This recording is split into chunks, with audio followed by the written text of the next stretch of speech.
Nadiem dihukum 10 tahun denda 809 miliar. Kenapa? Anehnya itu. Nadiem dihukum 10 tahun denda 809 miliar. Kenapa? 809 miliar ini uangnya AKP. AKP ini bekerja sama dengan Google. PT AKP itu aplikasi karya anak bangsa. Iya, itu maksudnya PT ya? AKP kan. AKP kan, Ya. AKAP. Itu kan dulu didirikan oleh Nadiem, dan Nadiem pemegang saham mayoritas. Sesudah Nadiem jadi menteri, ini diputus oleh Nadiem, ya kan? Nadiem tidak ikut di situ lagi. Sahamnya dilepaskan. Sahamnya dilepaskan. Nanti Nadiem tidak ada ikatan. Tapi kemudian putusannya itu karena ini bekerja sama dengan Google membesarkan AKAP kan gitu, sehingga kebesaran AKAP dengan nilai 809 miliar itu berarti diduga dikolusikan dengan Nadiem, kan gitu kan? Kemudian diyakini oleh hakim itulah yang terjadi. Nah, oleh sebab itu kalau begitu, tentu ada masalah dengan Google dong. Ada kerjasama kan dengan Google.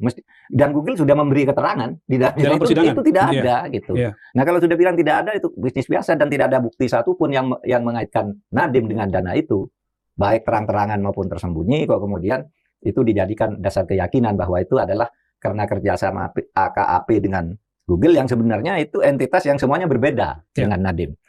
Nah, itu kan jadi pertanyaan publik gitu. Nah, oleh sebab itu ya kita berharap nanti proses banding, karena bagaimanapun kita ini negara hukum, kalau hakim sudah memutus ya kita kan tidak bisa apa-apa. Kita terima lah putusan ya, itu. Bayangkan kalau setiap putusan hakim kita lawan, gitu kan? Lalu tidak ada pengadilan, kacau negara. Putusan hakim ya sudah, tapi kalau hakimnya nanti terbukti bersalah, jadi koreksi. Kalau kesalahannya itu kesalahan hukum, karena misalnya ada kaitan pidana, ya ditangkap hakimnya kan, itu seperti yang sudah kan, dipenjarakan hakimnya seperti Julianto itu dan macamnya. Tetapi putusannya itu harus tetap jalan secara bertingkat gitu. Jangan diinterupsi kalau orang tidak percaya ini tidak bisa dilaksanakan, tidak bisa. Hakim itu harus, putusan hakim itu ya harus diikuti gitu. Itulah sebabnya kita hormati. Seperti dikatakan oleh jaksa, tuntutannya kan banyak, dia 5,4 triliun atau berapa.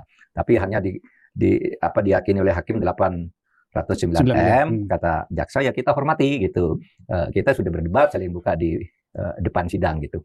Nah, itu saja Mas. Sementara mudah-mudahan kebenaran akan ditemukan pada tingkat-tingkat berikutnya, dan mudah-mudahan lebih proporsional gitu. Saya tetap melihat sangat tidak wajar tuh ada keyakinan 809. Tapi betul, saya tidak mengikuti intens apa perdebatannya dan bagaimana dokumennya. Bahkan konon pernyataan-pernyataan kesaksian dari luar yang sudah dibuat oleh jaksa itu tidak pernah diserahkan kepada penasihat hukum, kepada pengacara. Untuk pembelaan hanya dikatakan besok sampai hari ini, sampai divonis, janji-janji pemeriksaan lain, yang bukti-bukti lain yang ditemukan oleh jaksa itu tidak pernah disampaikan.